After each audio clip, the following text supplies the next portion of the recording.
Detik-detik pas Pampres lumpuhkan drone ilegal saat acara puncak Harla 1 Abad NU. Beredar sebuah video memperlihatkan drone yang sedang terbang yang dilumpuhkan oleh pas Pampres di acara puncak Harla 1 Abad NU kemarin.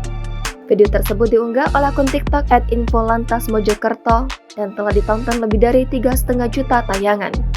Puncak peringatan 1 Abad Nahdlatul Ulama atau NU telah digelar di Stadion Gelora Delta Sidoarjo, Jawa Timur pada Selasa 7 Februari lalu.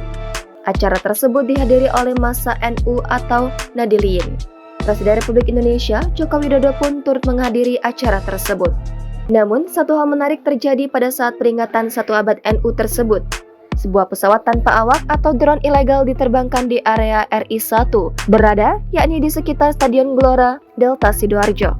Dalam video diperlihatkan sebuah drone terbang di area RI1 dan langsung dilumpuhkan oleh pas Pampres dengan alat pelumpuh drone di tangannya.